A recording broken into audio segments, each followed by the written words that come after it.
close to the sun.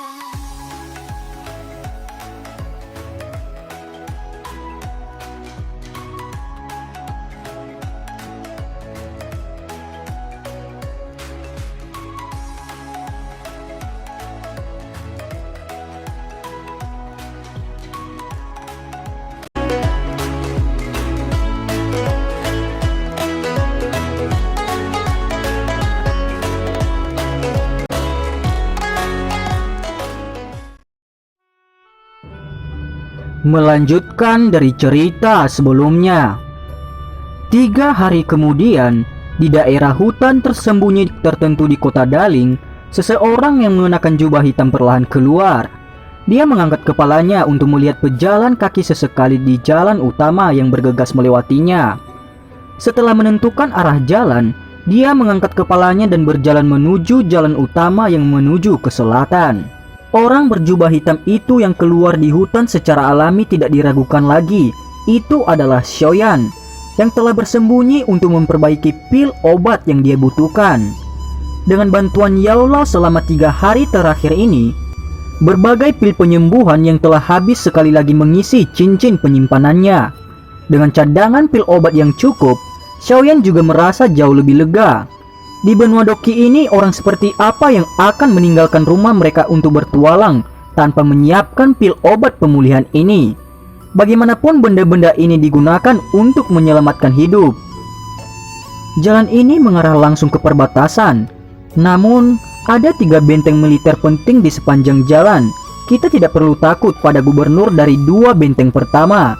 Tetapi 30.000 tentara yang kuat dikatakan ditempatkan di benteng terakhir. Selain itu, wakil komandan adalah mantan penatua dari Sekte Awan Berkabut. Dari apa yang orang-orang rumah lelang primer katakan, tampaknya dia disebut Meng Li. Kekuatannya adalah di kelas Dowling. Karena perintah buronan Sekte Awan Berkabut telah mencapai kota Daling, saya berpikir bahwa mantan tetua Sekte Awan Berkabut ini seharusnya juga menerimanya sekarang, gumam Xiaoyan. Xiaoyan dengan lembut berjalan pada kecepatan yang tidak cepat atau lambat, sementara tubuhnya aneh berkedip di jalan utama. Namun, di dalam hatinya dia berulang kali menghitung bagaimana cara berhasil meninggalkan Kekaisaran Jiama.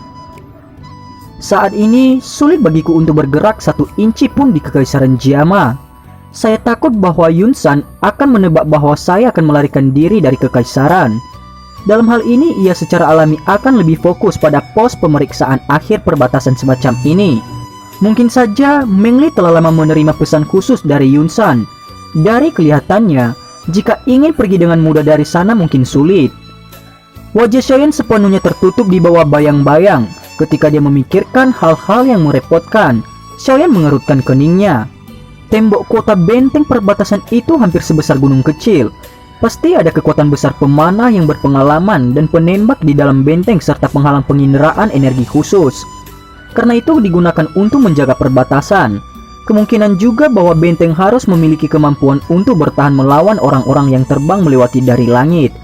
Kalau tidak, jika perang pecah, apakah orang-orang kuat di negara lain bisa datang dan pergi sesuka hati?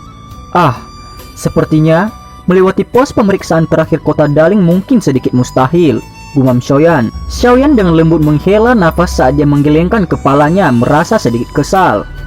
Di dalam Kekaisaran Jiama, ada perintah militer bahwa terbang dilarang di atas langit dekat salah satu benteng militer penting di samping perbatasan. Jika ada yang ditemukan, kemungkinan mereka akan menerima pukulan destruktif dari semua arah. Kita hanya bisa mengambil 1 langkah pada satu waktu dan melihat bagaimana hasilnya. Jika itu benar-benar mustahil, maka kita hanya bisa mengambil resiko dan secara paksa menyerang. Xiaoyan menggelengkan kepalanya dan berhenti membayangkan skenario yang berbeda. Sebaliknya, ia memusatkan seluruh perhatiannya untuk mempercepat perjalanannya. Meskipun jarak dari kota Daling ke perbatasan Jiama tidak pendek, itu hanyalah sesuatu yang relatif kecil jika seseorang membicarakannya. Seperti yang Xiaoyan harapkan, tidak ada orang dari Sekte Awan Berkabut dalam eselon atas kepemimpinan 2 benteng. Berarti bahwa pemerintah yang dicari yang tidak diakui oleh keluarga kekaisaran tidak ditempatkan di mana-mana, seperti halnya di kota Daling.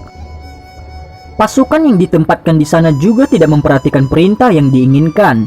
Ini memungkinkan Xiaoyan untuk berhasil melewati kedua benteng tanpa bahaya. Singkat cerita, 2 hari setelah melewati benteng kedua, benteng raksasa itu yang seperti binatang prasejarah raksasa yang berdiri di perbatasan Kekaisaran Jiama akhirnya muncul di hadapan pandangan Xiaoyan. Xiaoyan berdiri di atas lereng gunung dan menatap tembok kota besar yang hampir tak berujung. Dia sekali lagi merasakan suara bor teratur yang samar-samar dipancarkan dari tembok kota dan tidak bisa menahan dengan lembut menghembuskan nafas di udara. Kekuatan puluhan ribuan tentara bergabung dan kekuatan ganas yang menyelubungi ke langit kemungkinan tidak lemah dibandingkan dengan pembentukan bersama dari sekte awan berkabut. Kebebasan naga yang kembali ke lautan luas ada di sisi lain tembok kota ini. Namun Xiaoyan agak babak belur. Benteng besar ini seperti harimau ganas yang tergeletak di jalannya menghalangi jalan terakhirnya. Terbang dengan paksa tidak akan menjadi metode yang dapat diandalkan. Melihat itu saya hanya bisa mencoba dan melihat apakah saya bisa menyelinap melalui kerumunan itu, gumam Xiaoyan.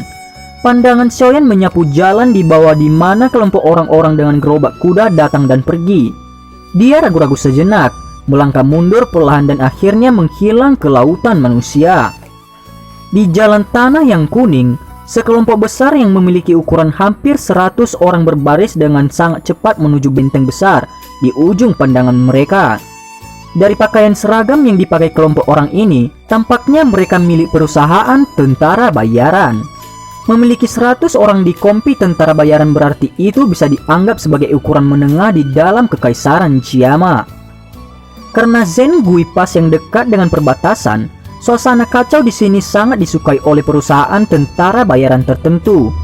Mereka tidak suka mengambil rute yang aman untuk berburu binatang sihir dan mendapatkan uang. Sebaliknya mereka senang menjadi perusahaan tentara bayaran perang legendaris. Dengan kata lain, itu untuk membantu pihak tertentu dalam perang dan menuai imbalan besar atas bantuan mereka. Meskipun hadiah semacam ini sangat luar biasa, tingkat bahayanya juga sangat tinggi. Lagi pula di medan perang penggiling daging semacam itu beberapa ratus tentara terbunuh jika mereka tidak waspada bukanlah sesuatu yang unik. Jika seseorang berjalan beberapa ratus kilometer ke timur benteng dan melewati beberapa negara atau suku kecil, orang akan dapat memasuki wilayah khusus yang dikenal di seluruh benua sebagai wilayah sudut hitam. Di sini karena geografinya yang istimewa, itu hampir merupakan daerah paling kacau di seluruh benua. Orang-orang kuat yang tak terhitung jumlahnya dari semua negara akan mengungsi di sana dan membentuk aturan yang paling biadab. Selain itu, selain manusia, ada banyak ras lain di wilayah ini. Itu bisa disebut benua miniatur dengan keanekaragamannya. Tidak ada hukum yang mengikat siapapun di wilayah sudut hitam. Hanya ada satu aturan, yaitu hukum rimba. Dengan kata lain, itu berarti bahwa yang lemah adalah mangsa bagi yang kuat untuk dikonsumsi. Yang lemah tidak punya hak untuk di tempat itu. Ini adalah wilayah yang sangat sederhana. Selama Anda mau, tidak akan ada orang yang menghentikan Anda. Bahkan jika Anda memutuskan untuk secara terbuka melecehkan seorang wanita di jalan. Tentu saja prasyarat untuk ini adalah bahwa Anda lebih baik memilih pihak yang Anda anggap benar. Kalau tidak, nasib Anda mungkin relatif menyedihkan. Dalam daerah sudut hitam, seorang wanita kadang-kadang bahkan lebih menakutkan daripada pria. Hanya ada satu alasan untuk ini. Mereka berhasil bertahan di tempat ini. Selain itu, wilayah sudut hitam juga bisa disebut sebagai titik pertukaran informasi di dalam benua. Sejumlah besar informasi mengalir keluar dari tempat ini setiap hari. Setelah itu akan ada banyak informasi yang akan mengalir dari dunia luar ke dalam. Terus terang aja, jika Anda ingin menjadi terkenal di seluruh benua, wilayah sudut hitam dapat memberi Anda jalan pintas tercepat. Tentu saja prasyaratnya adalah Anda harus memiliki kekuatan dan modal yang cukup. Kalau tidak, hidup Anda akan hilang bahkan sebelum nama Anda bisa meninggalkan tempat ini. Sebagai daerah kacau yang terkenal di seluruh benua, wilayah sudut hitam juga cocok dengan reputasinya. Setiap hari akan ada orang kuat sekarat dan setiap hari akan ada orang kuat yang berkerumun di luar. Wilayah ini dipenuhi dengan kematian tetapi juga dipenuhi dengan tantangan dan godaan. Di tempat seperti ini, hal-hal yang sulit dilihat seseorang di dunia luar seperti metode ki kelas tinggi, teknik do dan berbagai jenis pelindung sihir, kuali obat, bahan-bahan obat tingkat tinggi dan lain-lain dapat menyebabkan orang melihat sampai mata mereka linglung. Selain itu, dikabarkan metode Ki kelas D telah muncul 2 kali dalam rumah lelang wilayah sudut hitam. Tentu saja jika seseorang ingin mendapatkan semua hal ini, ia harus membayar harganya. Harga ini bisa dalam koin emas atau mungkin pertukaran menggunakan hal-hal lain. Singkatnya, pasti tidak akan ada sesuatu seperti kue yang jatuh dari langit di dalam wilayah sudut hitam. Oh, sesuatu yang hampir tidak disebutkan. Mungkin itu sebaliknya ketika didorong ke keadaan ekstrim. Di tengah wilayah sudut hitam ini adalah Akademi Jianan yang terkenal di seluruh benua Daoki. Hanya saja daerah tertentu yang mengelilingi bagian luar Akademi Jianan milik daerah yang damai. Siapapun yang membawa atmosfer di dalam wilayah sudut hitam ke tempat ini akan menjadi mayat di pohon besar yang terletak di garis batas antara Akademi Jianan dan wilayah sudut hitam pada hari berikutnya. Selama bertahun-tahun tampaknya tidak ada pengecualian. Ada rumor bahwa mayat 2 Douwang dan 1 Douhuang digantung di pohon besar yang disebut pohon roh mati. Scene berganti. Sekelompok besar manusia dan kuda melesat melewati jalan. Tawa dan kutukan berulang kali bergema di sepanjang jalan. Di belakang kelompok manusia dan kuda, ada beberapa orang mendorong kereta kuda dan membawa jubah. Mereka tidak mengenakan pakaian yang sama dengan tentara bayaran di depan mereka. Ini karena mereka hanyalah beberapa pelayan yang bertanggung jawab untuk mencuci pakaian, menyiapkan makanan dan membangun tenda di dalam perusahaan tentara bayaran. Di antara kelompok pelayan ini, seseorang wajahnya ditutupi debu sedang mendorong gerobak sambil mengenakan topi yang rusak di kepalanya tiba-tiba mendongak. Selain sepasang mata berwarna hitam yang terlihat jelas, sisa wajahnya yang tertutup debu hampir sepenuhnya tersembunyi di bawah tanah kuning. Sepintas dia tidak nampak berbeda dari para pelayan dengan ekspresi seperti kayu di sampingnya. Ini memang layak disebut benteng yang menjaga perbatasan. Ukuran ini benar-benar menyebabkan seseorang menyusul lidahnya. Ini jauh dari apa yang bisa dibandingkan dengan kota-kota di Kekaisaran Jiama. Saat dia memandangi tembok kota yang tampaknya lebih besar dan lebih mengesankan ketika dia bergerak mendekat, pria itu tiba-tiba mendesah pelan. Mendengar suara ini, orang ini sebenarnya adalah Xiaoyan. Melihat situasinya, tampaknya ia berencana untuk mengandalkan kompi tentara bayaran ini dan menyelinap ke benteng terakhir Kekaisaran. Kelompok itu semakin dekat ke tembok kota di dalam debu kuning. Ketika mereka beberapa ratus meter dari gerbang kota besar, Xiaoyan menyipitkan matanya dan menyaksikan langit di atas tembok kota. Tampaknya ada fluktuasi energi yang samar tak berbentuk di sana. Memang ada sensor energi. Beruntung saya tidak mencoba terbang dengan paksa. Kalau tidak, sensor-sensor energi tak kasat mata itu mungkin akan segera memaparkanku. Dengan peralatan panah khusus yang telah dilengkapi dengan benteng-benteng militer semacam ini, aku mungkin akan menjadi target bagi mereka untuk ditembak dengan liar jika aku ditemukan. Xiaoyan sedikit mengernyit. Jika dia meminjam kekuatan Yao Lao, busur biasa akan kesulitan menyakitinya. Namun, peralatan logam langka semacam ini yang khusus diproduksi akan membuatnya sangat ketakutan jika dia terjebak dalam posisi yang tidak siap. Setelah semua energi Yao Lao hanya bisa memungkinkan Xiaoyan melepaskan kekuatan, tetapi itu tidak akan menyebabkan tubuhnya diperkuat ke titik di mana ia bisa bersaing dengan panah. Selain itu, sebagai kekaisaran besar, sulit bagi seseorang untuk percaya bahwa tidak ada dalam benteng ini yang bisa berurusan dengan orang kuat kelas tinggi. Xiaoyan telah mendengar tentang apa yang disebut air pemisah 3 busur berkelanjutan, busur api dewa, panah penusuk jiwa, dan lain-lain. Hanya saja peralatan misterius semacam ini terlalu sulit untuk dibuat. Oleh karena itu, hanya ada sejumlah kecil unit yang dilengkapi dengan mereka, dan Xiaoyan tidak pernah memiliki kesempatan secara pribadi merasakan kekuatan mereka. Saat jaraknya ke gerbang kota semakin dekat, tatapan Xiaoyan juga mendarat di gerbang kota yang menjulang itu. Xiaoyan mengerutkan alisnya. Ketika dia berada sekitar 100 meter dari tembok kota, sekelompok besar pria dan kuda yang bergerak cepat akhirnya berhenti dengan lambat. 2 pria berjalan keluar dari depan kerumunan tentara bayaran. Setelah itu mereka melambaikan tangan dan memimpin kompi menuju gerbang kota. Kedua pria itu tampaknya adalah pemimpin kompi bayaran. Melihat cara mereka berdua tersenyum ketika mereka berbincang dengan para penjaga, tampaknya mereka cukup akrab satu sama lain. Kemungkinan ini bukan pertama kalinya mereka datang ke Zengui Pass. Mereka berdua bercakap-cakap dengan para penjaga untuk waktu yang lama sebelum tangan penjaga berwajah dingin bergerak sedikit. Tampak seolah-olah ada sesuatu yang diberikan ke tangan pemimpin perusahaan tentara bayaran itu. Baru kemudian yang kedua ragu sedikit sebelum mengangguk. Dia menunjukkan sinyal tangan kepada orang-orang di belakangnya. Barikade dan hal-hal lain di belakangnya dipindahkan ke samping.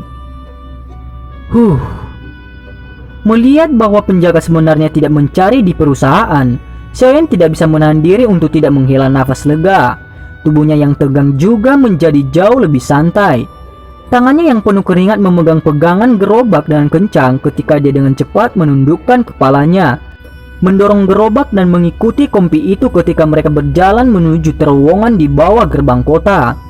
Tepat ketika kelompok itu hendak memasuki terowongan gerbang kota, sebuah teriakan keras dan dingin tiba-tiba terdengar, menakuti kelompok di depan sampai mereka buru-buru berhenti. Siapa yang membiarkan mereka memasuki kota dengan sembarangan? Ucap orang itu. Ketika teriakan terdengar, suara banyak baju zirah yang bertabrakan tiba-tiba bergema dari pintu masuk kota yang gelap dan hitam. Berapa saat kemudian, lusinan tentara elit bersenjata lengkap memegang tombak panjang di tangan mereka dan memblokir gerbang kota. Seorang pria muda dengan wajah gelap dan serius perlahan keluar dan melirik ke arah tentara bayaran dengan cara yang gelap dan dingin. Hahaha. Itu Tuan Muda Mengla. Saya belum melihat Anda selama beberapa bulan, tetapi penampilan Anda benar-benar menjadi lebih kuat. Melihat perusahaannya diblokir, pemimpin kompi dari perusahaan tentara bayaran bergegas keluar. Ketika dia melihat pemuda yang berwajah gelap serius itu, sebuah senyum terungkap dengan cepat di wajahnya ketika dia berbicara dengan cara yang menjilat. Banu, cukup omong kosongmu. Di masa lalu membiarkan Anda lewat bukanlah masalah besar. Tetapi hari ini saya tidak bisa membiarkan Anda melakukannya. Ayah berkata bahwa siapapun yang ingin memasuki Zengui Pass harus menjalani pemeriksaan ketat. Pemuda itu tertawa dingin. Segera dia mengeluarkan selembar kertas pengumuman berwarna putih dan melemparkannya ke penjaga. Pergilah dan selidiki mereka satu persatu. Bunuh siapa saja yang terlihat seperti orang yang digambar di tempat. Penjaga itu dengan hati-hati menerima kertas pengumuman dan tersenyum tanpa daya kepada pemimpin perusahaan bernama Banu. Setelah itu dia melambaikan tangannya dan hampir 100 penjaga di gerbang kota mengangkat tombak panjang di tangan mereka dan mulai memeriksa kompi itu. Ini buruk, gumam Xiaoyan. Xiaoyan dengan diam-diam mengutuk dirinya sendiri ketika pria muda itu muncul sebelumnya. Tanpa diduga segalanya benar-benar tidak seperti yang dia bayangkan. Perintah buronan sekte awan berkabut telah dikirim ke perbatasan kekaisaran. Para penjaga datang mencari satu persatu dari depan kompi. Mereka memegang gambar dan membandingkannya untuk waktu yang lama sebelum membiarkan mereka lewat. Meskipun tentara bayaran ini agak terganggu oleh tindakan mereka tidak berani berperilaku kejam di sini. Mereka tahu betul bahwa jika mereka membuat marah pemuda ini, perusahaan tentara bayaran mereka mungkin tidak bisa meninggalkan kota ini. Jika puluhan ribu tentara itu menuntut mereka, bahkan doang yang kuat harus sementara berlindung. Hanya beberapa orang kuat yang seperti orang-orang legendaris yang bisa bertarung melawan 10.000 orang sendirian. Pemuda yang bernama Mengla itu melipat tangannya di belakang. Matanya sangat dingin sehingga mereka seperti ular berbisa. Langkah kakinya menyeberang satu demi satu ketika dia perlahan mengikuti kelompok dan berjalan. Tiba-tiba langkah kakinya berhenti. Tatapannya menyapu para pelayan yang tubuhnya memancarkan bau apek dan yang wajahnya ditutupi tanah kuning. Dengan suara dingin dia berkata, "Bersihkan wajahmu," ucap Mengla. Tampak pemuda ini cukup dalam dan tidak memiliki sedikit kesombongan seperti yang dimiliki para tuan muda di dalam kekaisaran, gumam Xiaoyan. Melihat bahwa Mengla sebenarnya tidak peduli tentang statusnya sendiri dan langsung datang ke sisi pelayan berstatus rendah ini, Xiaoyan tidak bisa menahan diri untuk tidak cemberut. Dalam hatinya ia merasa bahwa segala sesuatunya sangat menyusahkan. Jika mereka terus memeriksa dengan cara ini, cepat atau lambat dia akan terungkap. Mendengar teriakan Mengla, Para pelayan dengan ekspresi kaku buru-buru menundukkan kepala mereka dengan takut-takut. Setelah itu mereka menggunakan lengan baju mereka dan dengan cepat menghapus kotoran kuning yang menutupi wajah mereka. Tatapan Mengla yang gelap dan dingin perlahan menyapu wajah para pelayan itu. Sesaat kemudian dia menggelengkan kepalanya dengan kekecewaan. Dia baru saja akan menarik pandangannya ketika matanya tiba-tiba berhenti. Dia sedikit memiringkan kepalanya dan menatap seorang pelayan berjubah abu-abu di belakang kelompok orang. Dengan suara dingin dia berkata, "Kamu, angkat kepalamu," ucap Mengla. Setelah mendengar kata-katanya, orang-orang di sekitar gerbang kota melemparkan pandangan mereka. Para tentara bayaran juga mengalihkan pandangan tertegun mereka ke arah pelayan dengan status rendah ini. Pelayan berjubah abu-abu itu menghela nafas dengan lembut dan hanya bisa mengangkat kepalanya. Wajahnya ditutupi oleh tanah kuning, memperlihatkan sepasang mata yang gelap dan acuh tak acuh seperti malam itu. Tatapan Mengla bersentuhan dengan mata hitam gelap itu. Di awalnya terkejut, mata berwarna hitam yang tergambar di dalam gambar itu muncul dalam benaknya dengan cara seperti kilat. Ekspresinya juga berubah. Pertarungan sampai mati di medan perang selama bertahun-tahun telah memberkahinya dengan indera yang tajam. Karena itu sebagai refleks yang tampaknya bersyarat, jari-jari kakinya menyentuh tanah dan tubuhnya melesat ke belakang. Sementara tubuhnya ke belakang, suara tajam dan menusuk telinga berteriak dari tenggorokannya. "Tangkap dia! Dia adalah Xiaoyan!" teriak Mengla. Reaksinya mungkin sangat tajam, tetapi kekuatannya pada akhirnya hanyalah di kelasnya Doushi. Karena itu ketika tubuhnya baru saja ditarik kembali, Xiaoyan tertawa dingin. Tubuhnya bergoyang sedikit dan mengejar Mengla dengan cara seperti hantu. Tangannya seperti cakar elang yang ditembakkan dengan cepat dengan kecepatan seperti kilat dan menabrak dadanya. Segera seteguk darah segar dikeluarkan dari tenggorokan Mengla. Wajahnya berubah menjadi pucat pasi. Gagal mengambil hidup Mengla dalam satu pukulan, Xiaoyan baru saja akan menerkam ke depan ketika Mengla buru-buru menarik tubuhnya dan pergi ke belakang para prajurit. Lebih dari 10 tombak panjang membawa cahaya samar Dauki dengan tajam menusuk ke kepala Xiaoyan. Jalan tombak ini mematikan dan dipenuhi dengan aura yang membunuh. Mereka memang layak menjadi prajurit yang pernah hidup di medan perang. Hanya tekanan dan koordinasi ini saja yang tidak bisa dibandingkan dengan prajurit biasa. Xiaoyan memutar kepalanya. Meskipun dia menghindari tombak panjang, serangan Xiaoyan juga diblokir. Ketika dia melihat para prajurit itu berkumpul bersama dengan tergesa-gesa, dia hanya bisa menyatukan alisnya dan menarik diri agak jauh. Di luar gerbang kota, semua orang menatap perubahan sepersekian detik itu tegun. Ini terutama ketika mereka melihat bahwa Mengla yang disebut sebagai orang paling terkemuka di antara generasi muda di Gui Mengpas terluka parah dalam satu serangan. Ekspresi di wajah mereka menjadi lebih lamban setelah itu. Xiaoyan? Dia itu Xiaoyan? Xiaoyan yang membunuh Yongleng dari sekte awan berkabut yang merupakan kelas Douwang? Tiba-tiba ada seseorang dari dalam perusahaan tentara bayaran yang tiba-tiba berteriak keras. Segera banyak mata berapi-api diangkat mendengar suara itu. Sepertinya tidak terlalu banyak keserakahan saat teriakan dari tentara bayaran ini jatuh. Lingkungan sekitarnya segera berubah menjadi keributan. Banyak orang yang berisi berbagai emosi yang berbeda menatap tajam kepada Xiaoyan. Hal yang mengguncang kekaisaran Jama baru-baru ini secara alami dan tidak diragukan lagi adalah masalah Xiaoyan yang menyerang sekte awan berkabut. Mengikuti masalah perintah yang diinginkan dari sekte awan berkabut, hampir setiap warga di kerajaan Jama tahu bahwa siapapun yang dapat memberikan informasi mengenai Xiaoyan kepada sekte awan berkabut akan dapat memperoleh metode Qi kelas Xuan untuk berlatih Daoqi.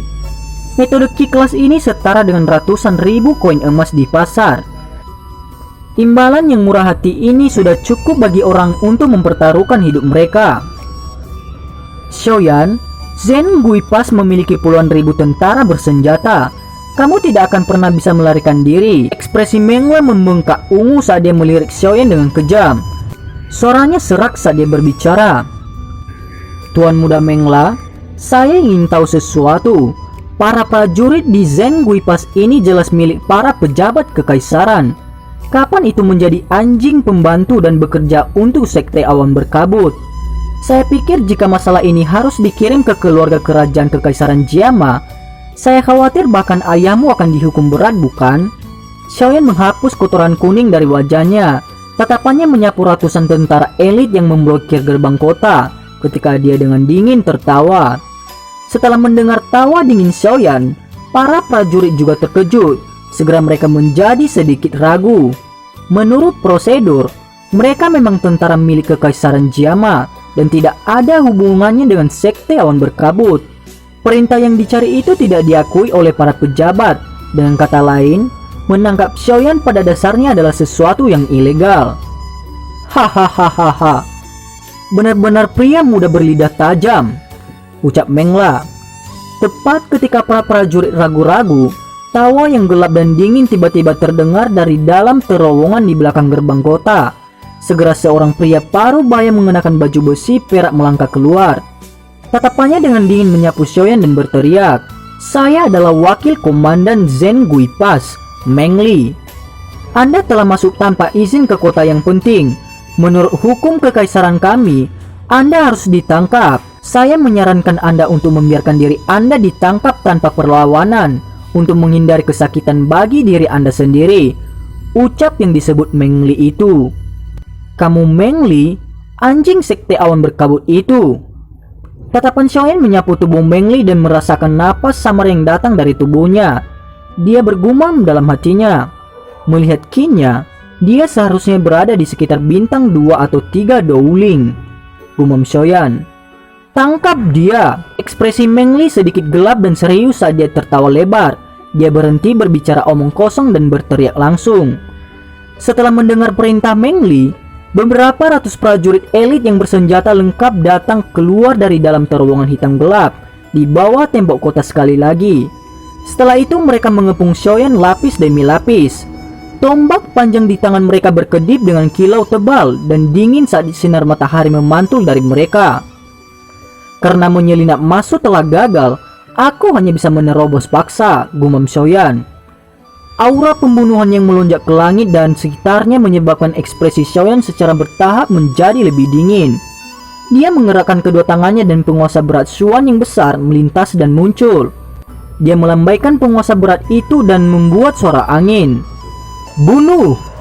teriak Meng Li. Saat dia memandang Xiaoyan yang telah menarik senjatanya, Meng Li tertawa dingin. Beberapa hari yang lalu dia telah menerima pesan dari Yun San. Menurut apa yang dikatakannya tadi, Xiaoyan saat ini terluka dalam pertarungan besar di sekte awan berkabut dan tidak bisa lagi menampilkan kekuatan mengerikan yang ia gunakan untuk bertarung dengan Yun San. Hanya karena inilah Meng Li berani menyetujui perintah pembunuhan ini.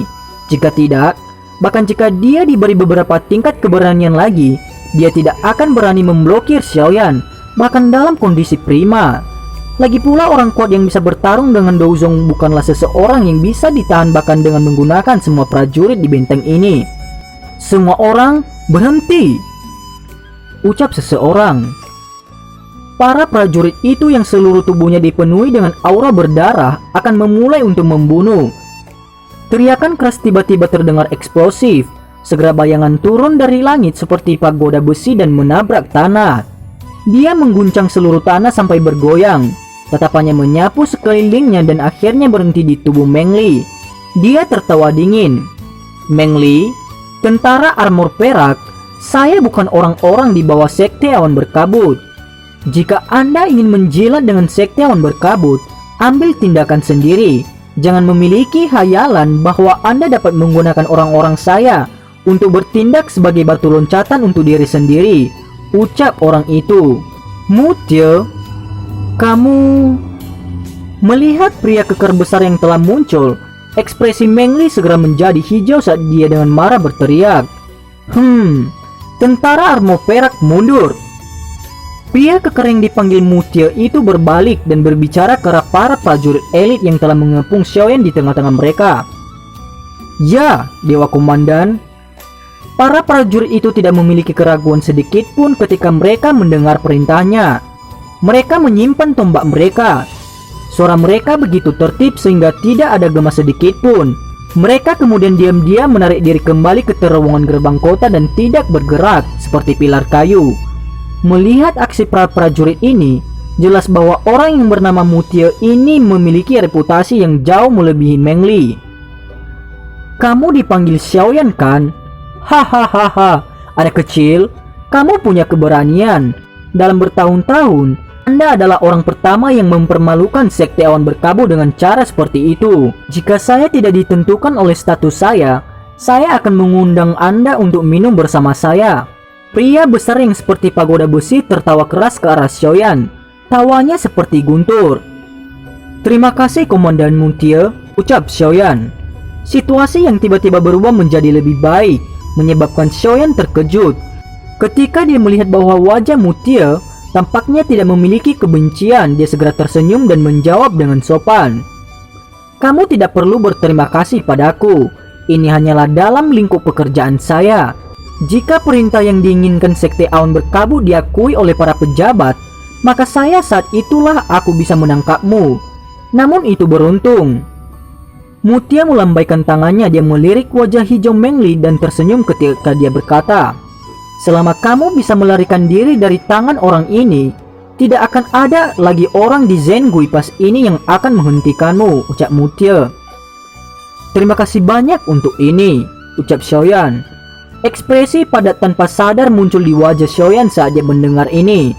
Dia menoleh dan menatap Meng Li sebelum berkata dengan lembut, "Wakil Komandan Meng Li, jika kau ingin mengambil kepalaku untuk mendapatkan hadiah dari Sekte Awan Berkabut, datang dan serang aku sendiri," ucap Xiaoyan. "Anak kecil, kamu sangat sombong. Hari ini saya tidak percaya bahwa saya tidak bisa menyelesaikan tubuh Anda yang terluka ini," ucap Meng Li. Wajah Meng Li berganti-ganti antara hijau dan putih. Dia tidak berpikir bahwa dia benar-benar akan menarik dirinya ke dalam masalah ini. Di dalam hatinya dia sedikit takut dengan taktik yang digunakan Xiaoyan. Bagaimanapun, bahkan orang yang kuat seperti Yongleng telah mati oleh tangan Xiaoyan. Jika dia menyerah pada saat seperti ini, kemungkinan reputasinya di dalam Zengui Pass akan turun sampai ke dasar lembah. Karena itu, meskipun hatinya tidak menentu, dia hanya bisa mengeraskan kulit di kepalanya dan melangkah maju. Dan cerita pun bersambung. Terima kasih telah mendengarkan Mimin sampai akhir ya, dan sampai jumpa.